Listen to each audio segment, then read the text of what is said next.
This is ND Insider's Pot of Gold. Now, with all things Notre Dame football, here's Tom Noie, Mike Berardino, and Austin Huff. A special edition of Pot of Gold from the WNDU Studios, your home to countdown and kickoff on the morning after Notre Dame goes down to Ohio State, 17-14, Saturday night at Notre Dame Stadium. Looking out the window, Mike Berardino. It's sunny outside here in South Bend, but there is a cloud of disappointment coming off what happened late last night at Notre Dame Stadium. The Irish look like they're in position to beat Ohio State, to have their signature win, and everything goes sideways.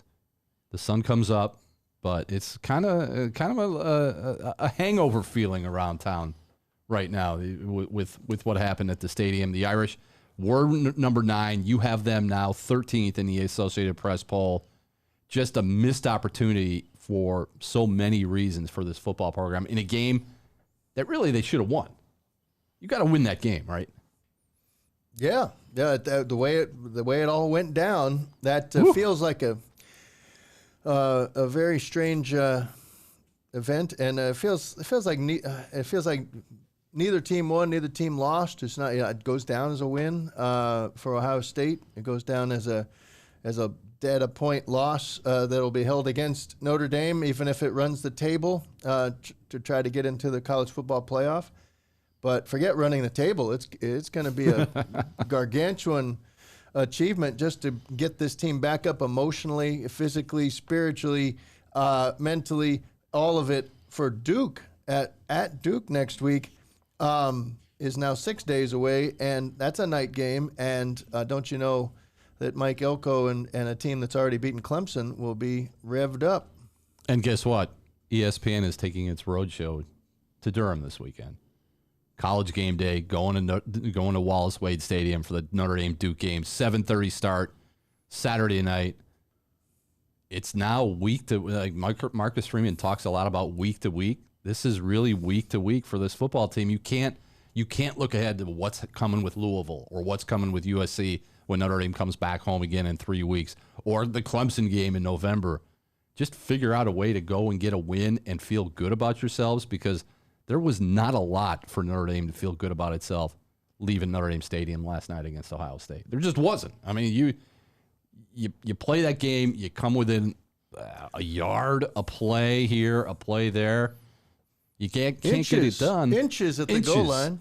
And we talked last night. We talked, actually, what was it? Maybe even earlier this morning. I don't have any time relevance right now. Fourth-dimensional concept. Fourth-dimensional concept. I feel like I'm back in college at the University of Dayton, and if you went to the University of Dayton, you know what this feels like, where it's a big party night on a Saturday. You wake up Sunday morning kind of feeling a little foggy, trying to piece together everything, all the highlights and the lowlights and memorable moments that happened the night before. I finished my column about 2:30, went to bed about 3:15, and got up at 8, and here we are taping a podcast. So, yeah, the glamorous life of sports writers the day after or the night after or the day after a night game. And we get to do the night game thing again in another 6 days. Whew. My question is, I see you have a cup of, I suppose, coffee over there. But I don't drink coffee. I've got water. I've never had a cup of coffee in my life. But did you bring your lunch pail, Tom? Did you bring it? I did not bring my lunch pail. Lou Holtz did not bring his lunch pail. Obviously, Notre Dame did not bring its lunch pail. I did a radio show on Friday in Indianapolis, and they said, all right, if Notre Dame loses this game on Saturday to Ohio State, what will the headline be as the reason why? And my response was, Notre Dame loses to Ohio State because it does not answer the moment. It did not. It stares down the spotlight and just doesn't deliver. And I believe Notre Dame didn't answer the moment. They didn't deliver. They had the moment. The moment was there. Yeah. And we can get into 10 men on the field here for the second and goal play from the 1. The 10 men on the field again on the third and goal play from the 1. But looking back on that last drive that started with 1:26 left at Ohio State's 35-yard line, Notre Dame had 3 chances. 3rd and 10 from the Ohio State 35. Ohio State gets a first down. 4th and 7 from the Notre Dame 39. Ohio State gets a first down. And then the crusher, 3rd and 19 from the Notre Dame 22. First down again. The 10 men on the field is an absolute head-scratcher, and we'll get into the 10 men eventually. But those 3 plays, if you're defensive coordinator Al Golden and you're that defense, the number 1 pass efficiency defense in the country coming in, you've got to figure out a way to get off the field. And when they didn't do that, you kind of, as you're standing on a field on the floor of Notre Dame Stadium, you're kind of thinking this is not going to end well for this Notre Dame football team.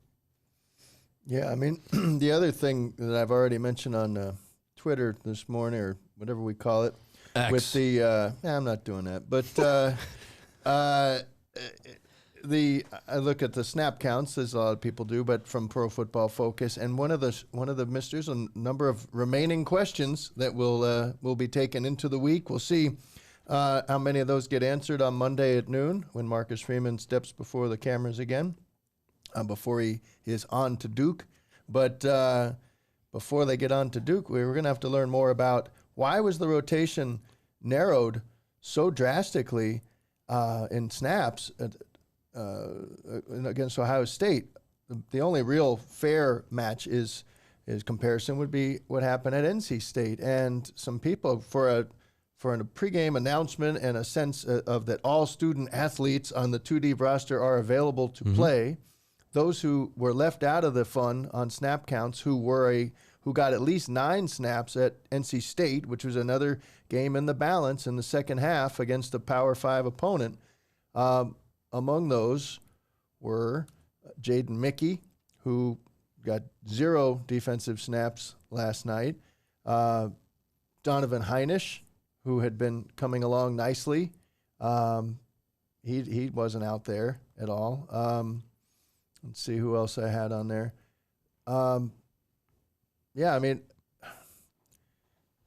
it's, Junior Tui Halamaka, another one that didn't get defensive snaps. And so there were 69 total snaps to be had. That was about 13 fewer than were at NC State. But they narrowed it to the point where they never took Cam Hart off the field. They never took Xavier Watts off the field. Morrison came off for 2 snaps. They never took Bertrand off the field, coming off a week where he missed with concussion. And these are essential players, of course.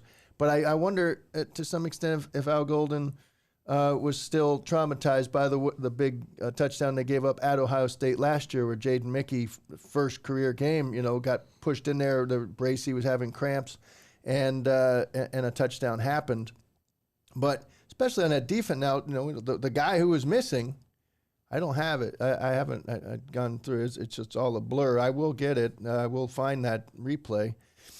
But you mean the man, the guy that was missing at the end? Yeah, are we believing it's Botello? Is that because I haven't done the full head count of who exactly was in there? I did see Bertrand was in on the play, Brown on the very last play, Harper was out there, and God bless Harper came in and talked about it and had a horrible game. For Thomas Harper's a good player, but Jim Knowles had him at Oklahoma State and must have passed plenty of information along about who to target. You mentioned those big third down plays.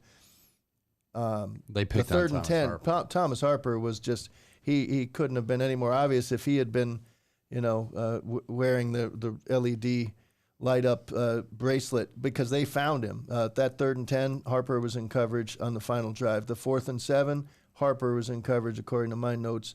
Of course, and then they played soft at third. They pulled off. They called off the dogs on 3rd and 19, and they only rushed 3. And Marcus said they played quarters, which you kind of divide the field into 4 quarters, and it's soft. It's a prevent defense look at 3rd and 19. Why would you do that on the very previous play? You had gotten to the quarterback, not just with Snead, but with Botello as well. That Ohio State line was reeling, and McCord had taken them all the way down the field, but suddenly it was looking like another red zone failure for Ohio State. Notre Dame had its best, it was having a wonderful red zone renaissance this year, and until last night, it was one of right up until that last series, because Notre Dame had only allowed 4 touchdowns in like 15 series or red zone attempts for the other team. Well, that's top 10 in the country. All the stats were good, but all that goes out the window, Tom, when it ends that way, and nobody wants to talk about that. They just want answers, and they want blood. They want somebody to pay, and I don't think anyone pays in the short term. They shouldn't, but... What do you think this is, the NFL? The NFL, people pay. People pay. Not for long. But, you hope that everybody will. I mean, this is where, I'll just shut up now, but your point about Marcus Freeman finding a way to reduce everything to moment, win the interval, win the day, win the frickin' interval. He said, the period. They're gonna have to. You're never gonna get to Duke. You're never gonna get to the college football playoff. You're never gonna get to Tuesday, Bloody Tuesday, as they call it, the series. I mean, what's that practice going to be like until you get back in the moment, get your head into today, and realize that I think they did a lot of good things in that game. They were toe-to-toe, ready to beat that team. They had them on the ropes, and they had them defeated. And then Notre Dame beat Notre Dame. They did. And the one thing we kept hearing was Notre Dame can be a good team as long as Notre Dame does not beat Notre Dame. It wasn't the penalties, as was the case against North Carolina State and Central Michigan, that threw up the red flag. Penalties were okay last night. It was not being able to answer the moment, and the moment was right there for Notre Dame. After that, once they punt the ball away, give the ball back to Ohio State, a minute 26, 65 yards away, in your stadium on a Saturday night, sold out. The place is going up for grabs, and they deliver that. Now we get back to the only 10 men on the field. Marcus Freeman did say after the game that they were trying to run a defensive lineman into the game there. So if it is Jordan Botelho, it would make sense because Jordan Botelho is a defensive lineman, and that's what they were missing. But to second guess and to look back and say about Marcus Freeman, well, you should have called timeout, or you should have did this, or you should have did that. He's out of timeouts. So. Right. You're out of timeouts, but here's what I just can't get past this. You can't put yourself in that situation. If you're at Notre Dame, you're playing Ohio State on a Saturday night in northern Indiana, you can't be in a position to where you only have 10 men on the field. Not once, but twice. That goes back to coaching. It goes back to organization as to when everything starts hitting the fan, how are you going to respond? We saw it last year with Stanford, with Marshall, with whatever game that Notre Dame lost. We didn't think we were going to see it this year. That's a step backward for this program. I feel like it's 2022 again, not 2023, and they're barreling toward a showdown against Ohio or a USC and a showdown at Clemson, and who knows where the season's going to go with this. They may win 10 games, they may win 11 games. Now you got to go on the road and beat Duke. Big step back, big disappointment for Notre Dame football right now. Absolutely, and so many things to chew on and figure out just the cruelty of it all, as we said. But there one of the what ifs, hindsight always 20/20. But one of the what ifs, I think in real time, people would say that last the last full offensive series for Notre Dame after the huge, seemingly game-sealing stop at 4:12 to go. First down on the first play, quick pass. I mean, Marcus Freeman said he wanted to stay aggressive. And I commend that. So 12-yard gain on a first down pass, and then they get another first down. Boom, Estime 11 yards. This is back-breaking stuff right there. You're down inside 3 minutes now, and then Sam Hartman drops back again and loses 5 yards. And I just wonder if you just had Estime barrel up the middle and 11 yards, and he had a light night of usage, by the way, for Estime. He didn't get fully going, partly because it was a very strange rotation at running back, and Dylan McCullough created this five-headed monster because of his coaching ability. But however they decided to do it, it went this way. Estime 25 snaps. Jeremiah Love had a fine game, 16 snaps. Jabron Payne had a fine game, 14 snaps. But Devin Ford was in there for 12 snaps and several touches. And Jadarian Price, not out there enough for my money, with just 10 snaps, so obviously healthy enough to play, but he didn't even get a touch, if I'm not mistaken, in the first half. You were all over that storyline at halftime. Like, where is Jadarian Price at? He got what? Very weird. One token snap there in the first half. Just a show me kind of like, thing. Here you go. And then and suddenly he's out there at the key parts of the game. It was Price that they were looking for in the flat, that Hartman was looking for in the flat, and Hartman was very lucky not to have a pick six. That was nearly pick six that right was there. JT Tuyamololo? JT. Everybody just says JT. Everybody's like JT.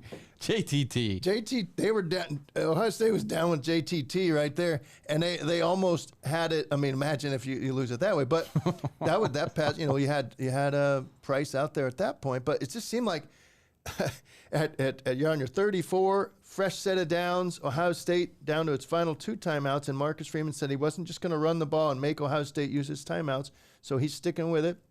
But if they had done that, that's less aggressive for sure, and then people could say whatever.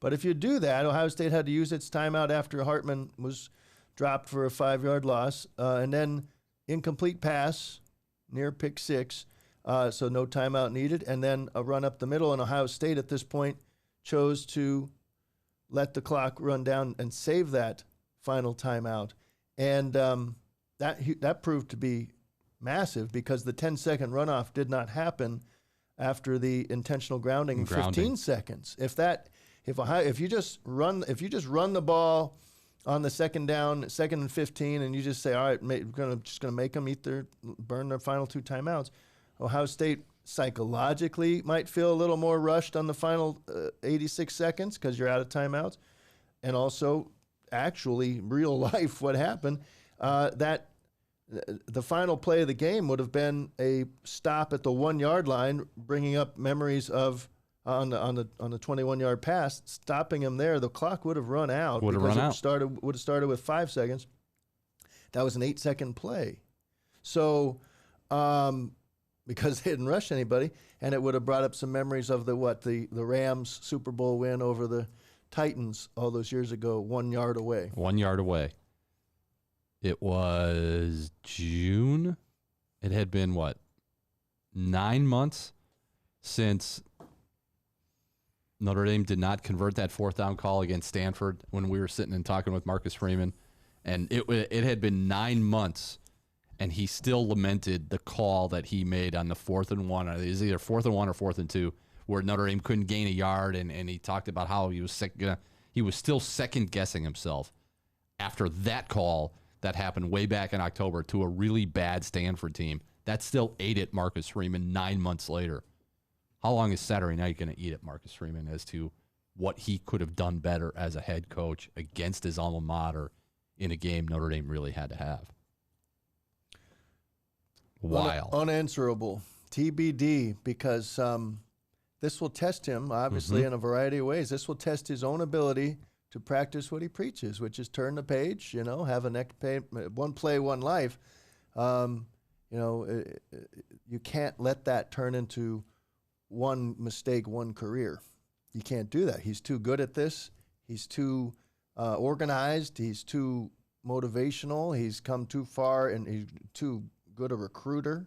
He's, you could potentially just load this thing up with enough talent. They're on the way to do it, where you don't have you don't even have one score games, one play games against the vast majority of your opponents. That they're on that kind of trajectory. But as I wrote today in the analysis, that all those trajectory and hierarchy and things that you thought were now just kind in of place. The inertia has been interrupted. It has. And that's why we're in here on a midday on a Sunday trying to figure it out, because that's what the whole ND Nation, that's what the whole college football world's trying to figure out, is what exactly was that? How can that happen when here's the thing, it had already happened against Tennessee State, and they got away with it. And when I remember asking Marcus Freeman about it on that Monday, and he gave the answer, that's where he said the quality control aspect of it. He talked to the coach. He told everybody, just calm down. We can't have that. Just all the things that he'll do to smooth the waters, but also made it clear that was the Notre Dame can't beat Notre Dame. It was unacceptable. It couldn't happen. He said, MAs happen for players and MAs happen for coaches. And we had both MAs appear late Saturday night. So that's 3 times in the, not officially in the red zone on the Tennessee State play, but close to it, about the 20-something. 3 times in your defense with your facing your down in scoring territory, and there's confusion, and you don't even have the 11th man on the field. It's astounding. So Notre Dame is 4-1 right now. They have to go to Duke. We know what's coming. Duke, Louisville, USC. If you're Notre Dame, how do you move forward with this? Because this will sit for a while, because no matter what you do against Duke, no matter what you do against Louisville, no matter what happens against USC, you're always going to have what could have happened, what should have happened against Ohio State. Like, everything that this program had been building toward since maybe Stanford last year, when they lose to Stanford in mid-October, everything they had been building toward has basically, I don't want to say it's been wiped out or erased, but it's been put on pause. Well, where is this Notre Dame football program going? I don't have any idea. Well, they certainly struggled to turn the page and put the pain behind them last year after the Ohio State loss, but they had all off season to think about and prepare to beat Ohio State, and they felt like they let one get away there too. They could not finish. Here they did everything right up to the last moment. They came inches away from finishing, and this is where the strength on the mental side, this is where sports psychology and all the things, this is going to require more than hashtags. This is going to require belief and bite-sized healing, moment-by-moment healing. And like you say, I think it's got to be on 2 tracks. Internally, when they have those morning meetings with the coach, just with the coaching staff and everybody on quality control and analysts and everybody who fed into who needed to be on the field in the moment, and obviously, it goes right to the top. Needs to be a self-assessment, a debriefing, just maybe a streamlining of what's going on the headphones, because that came out of a timeout. That came out of they'd already clocked the ball, and now there was a timeout, right? And so they had to send them back out there with 2 plays. They're thinking about that, and they forgot to actually have 11 guys out there for the 2 plays, as far as we know. Maybe they're still protecting. Maybe a player had been told, you're in on this, and the player wasn't there, and it's not good publicly ever to do that, but maybe privately there was a breakdown in the failure to communicate. Communication, everything, whether it's your role, big picture, whether it's your role on this next play. What's your job? Do your job. Do your job. We hear that all the time. Just do your job here. Do your 1/11th. A lot of people. That's right. Or in this case, your 1/10th. Yeah, I can do the percentage on 1/10th much easier than 1/11th, but that's not good here. And so the other thing is, it's for it to have been a defensive line problem. Is that your jet going over? It was Shea Stadium, live from Shea Stadium. Is that your private plane taking off? This is what happens the morning after a Notre Dame home game, where you have a lot of air traffic. Yeah, I like it. Yep, this is podcasting at its finest right now. That is an airplane. We are not sitting outside. We are in a room, but we are in the flight path of South Bend International Airport. There's a few private jets that are taking off today. How much money do you think is on that plane currently? Way more than any of the 3 of us make, maybe combined. So yeah, that's a private jet going over the WNDU Studios. If you've ever flown into or out of South Bend, it is the campus is in a direct line with the east-west runway. So I thought this was Tom. I thought we were led to believe this was a soundproof room. Studio. Well, this is not who soundproofed this room. We do have. That's the problem. I want you guys. Window. Is the window open now? The window's not open. You can't soundproof a window. You can look around. Wait, I will take camera 4. All right. You guys tell me. Let's look together on our screens. Where do you think the soundproofing is coming from? Yeah, we need. We're working on it. Right here. Yeah, maybe. Hello. So yeah, we're interrupted. Our train of thought has been interrupted by a Gulfstream jet or whatever that was. Let me just get back to the fact that the defensive line rotation was more narrow by far than it was the last time Notre Dame played a legit Power 5 opponent. So at NC State, you had other people like Aiden Kiana Aina getting a snap. You had Jason Anye. Yeah, where was Jason Anye last night? 0 snaps on defense. Last night? Last night. 0. And we don't go a week in talking with Marcus Freeman or Al Golden without Jason Anye's name coming up. Yep. Why does he not play? It even came up this week where Golden said, that he's having a good week of practice. He thought the Central Michigan week was his best week of practice. If you're going to say before the game, this will come out. We're going to have there'll be that question. There'll be that laundry list question Monday, whoever asks it. But we'll get hopefully some clarity. I don't know if the velocity will come out of it, but there's be some clarity. Donovan Hines has been a revelation here. Kurt's brother early in the season, he got 21 snaps the last time Notre Dame needed depth in a game against a Power 5 opponent that was in the balance, and he got 0 last night. They get Gabe Rubio back last night. He got 12 snaps. Perhaps that threw something off about who should have been where. True. It felt like they're missing a Viper, though. And because that right side of the defense was, as Ryan Day said, we thought we thought they'd be soft on defense. Here's the thing. Ohio State's out there, and they have every right. They won the game. Ryan Day's dancing around. Or what banging on Lou Holtz. Dancing. Yep, Lou Holtz now banned from speaking on campus. But that did not blew up. But the idea that Ohio State had 2 cracks at a 10-man defense and ran a pass play at an All-America corner on the first one. Granted, they were trying to get it to Marvin. Big respect for Marvin Harrison Jr. come back into that game. When we saw him being helped off, Tom, weren't you thinking that looked like a career ender or season ender? He was like, oh, my goodness. And he's back. And they were like, oh, he's back on the sideline, pumping up the crowd. Walking now around. He's back in the game. He's back walking around. He's back running routes. Passes. Now, they're throwing to him with a 10-man situation. This Ohio State power football.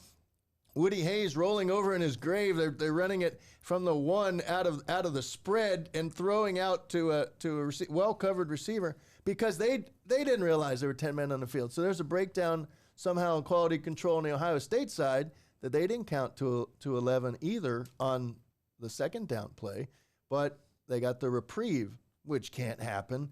And by that point, they're like, all right, just give it to the 233-pound Chip Drainham. I'm not going to try Diamante is the first name, but they call him Chip, which is nice. And even then, it looked like he was about to fumble. The ball was jostled, and DJ Brown nearly caused the fumble. Now, in fairness, DJ Brown feels sick. So many feel sick about it, but he had a game-sealing interception in his hands at some point on that final.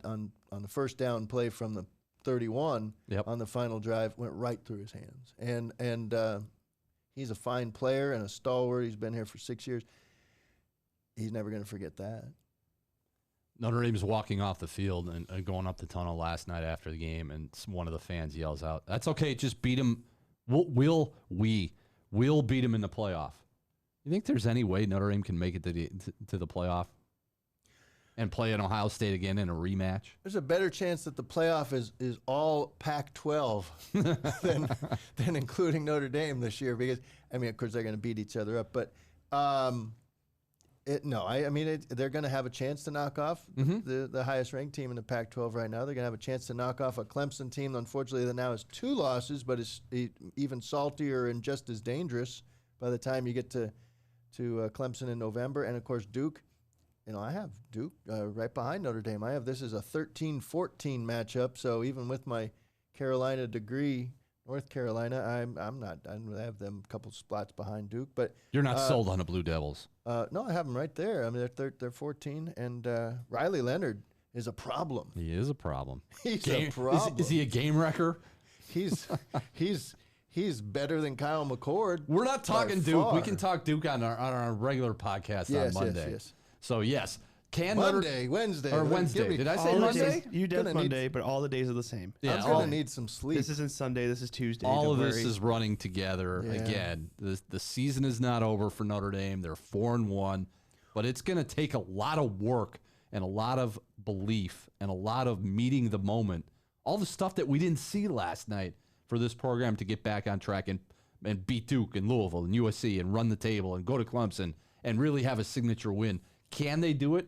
With Sam Hartman, I'd say absolutely. But after what we saw with the collective shattering of confidence last night, whether it's the defense or the coaching staff or the defensive coordinator or the defensive line coach or whoever, like everything we thought we knew about this football team and thought they were better than 2022, we're back to 2022. So who knows what's going to happen moving forward, but that's what makes this job so interesting. I remember how you focused on back in June the Marcus Freeman comment about catastrophic losses, and he said he had learned. What did he learn about that first year? And he said nothing can be feel catastrophic in a moment, but you realize that time goes on, man. He said that's what I've learned more than anything. Don't let it be catastrophic. Don't let it for a day be catastrophic.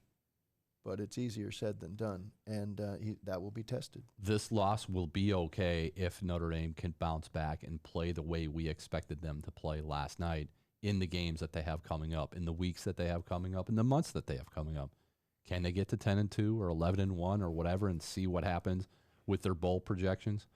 Who knows? But that will wrap our Sunday special podcast, Pot of Gold, here from the WNDU Studios, your home to Countdown to Kickoff. We'll be back on Wednesday. Yes, Wednesday. Thank you, producer Jerry, Tomato Man. Look at Jerry. Jerry coming in after a long day of tailgating. He produced the morning show on Saturday. He was up at 2 a.m. on Saturday, tailgating till about midnight.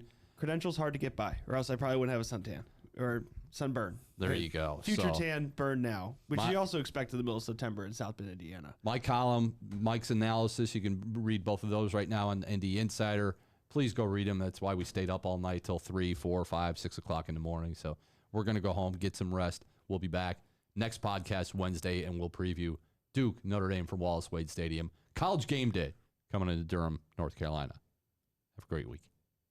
This is ND Insider's Pot of Gold. Now, with all things Notre Dame football, here's Tom Noie, Mike Berardino, and Austin Huff.